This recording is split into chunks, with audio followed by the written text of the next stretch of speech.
What was the weirdest thing you've seen someone fake for attention? One of my classmates got an asthma attack and everyone was flocking over to them to make sure they were okay. On the other side of the room, another one of my classmates also got an asthma attack, even though it was common knowledge that she didn't have asthma. There were very few people in class that had asthma and we all knew just in case it was an emergency. They faked the hard breathing and exaggerated gasps. It was weird that someone would do something like that just so they would have attention. A kid in elementary school faked a speech impediment so she'd keep getting out of class for speech therapy. Initially it was real, but speech therapy had totally cured it. She just didn't want anyone to know. One of the words she mispronounced was yellow. She would say lello instead.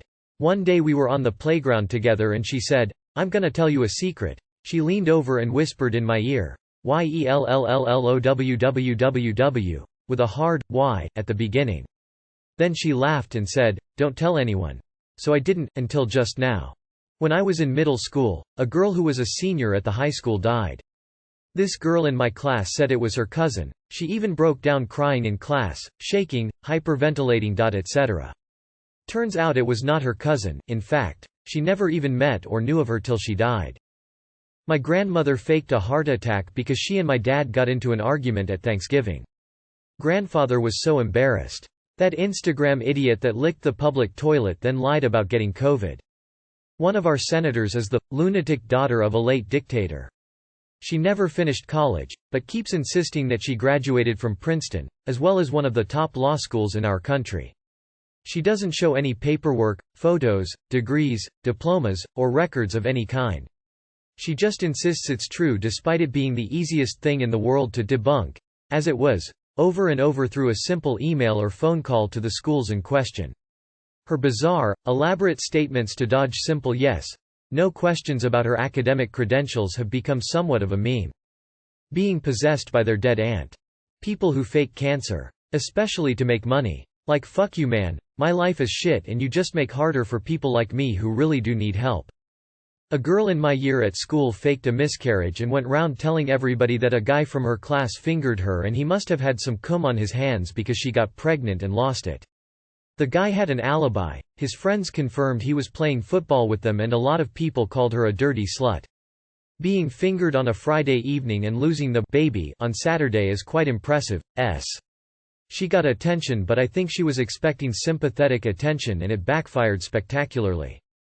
A girl I knew pretended to be pregnant because her best friend was pregnant at the time. Then she got her period in class and pretended it was a miscarriage to not get caught. Seen a girl fake a seizure. It was very unsettling. A girl in my class faked a seizure after someone got injured in baseball practice. She loved the attention. Her seizure magically came to a halt when I suggested we call 999. We all knew the kid that claimed their eyes changed colors based on their mood. Lol. In year 7 this kid always pretended to be high so he would seem cool in front of everyone. I'm pretty sure he'd never done any drugs of any kind since all he did was act like he was seeing stuff. LMAO. Eventually he told everyone he was smoking weed in school and the headmaster called his parents and he got in shit. A lot of teens on TikTok, Twitter, and Tumblr like to pretend to have did. Cousin faked choked on candy, started to cry after I performed the Heimlich once. A friend of my classmate faked her death once.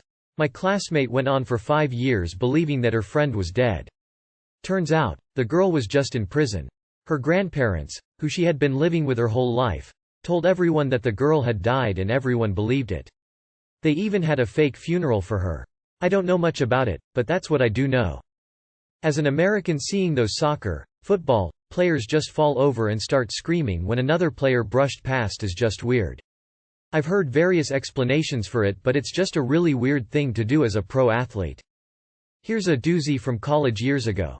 This attention whore of a woman tried to convince all her friends that she not only received a baboon's heart as a transplant, but then proceeded to win a marathon thereafter.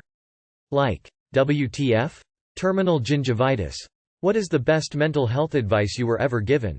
You don't have to be hopeful about tomorrow. Just curious about what's to come. Changed my outlook completely on life when it's going poorly. It's time to stop looking at Facebook. You're not in control of anything but yourself and your actions, so don't try and make the world bend to you. You'll only exhaust yourself and it won't work anyway. You can check the lock on your door as many times as you like, it won't stop someone with a crowbar getting in through your window. If your best friend came to you saying they were having trouble in the same circumstances you're dealing with, would you be as hard on them as you are on yourself? Would you stay friends with someone who treated you the way you treat yourself? What would it be like if you treated yourself with the same kindness and consideration as you would your best friend? Why not actually do that? Happiness isn't meant to be a constant state. The aim is contentment, comfortability, not constant unwavering happiness. Allow yourself to feel how you're feeling. I get caught up in how I want to feel or how I think I should be feeling that I never really processed my emotions properly and dragged out grief etc. longer than I needed to. I now remind myself that I shouldn't think I'm stupid or pathetic for still being upset about something. You have to advocate for yourself, nobody is going to do the work for you. Your mental illness isn't your fault, but it is your responsibility. Don't light yourself on fire to keep others warm. Just because you think it, doesn't mean it's real. Fuck it, works great when I have to go to an important exam, it calms me for some reason. Edit. Grammar. No is a complete sentence. Make peace with your past, don't let it mess up your present. The oven is not on. Self-care is not selfish. If you stress too much about something before it happens, you basically put yourself through it twice. Exercise, it's literally the number one all-around best thing you can do. Healthy body, healthy mind. Set healthy boundaries and stick to them. Don't worry about things that haven't happened yet. It's up to you who you want to help. Wasn't meant as mental health advice, but once while chatting to a coworker about our lives they stopped and said, "You've had a really interesting life. I'd never thought of my life like that before and I regularly think about it when suffering from depression." The person who said that probably doesn't remember saying it or how much it means to me.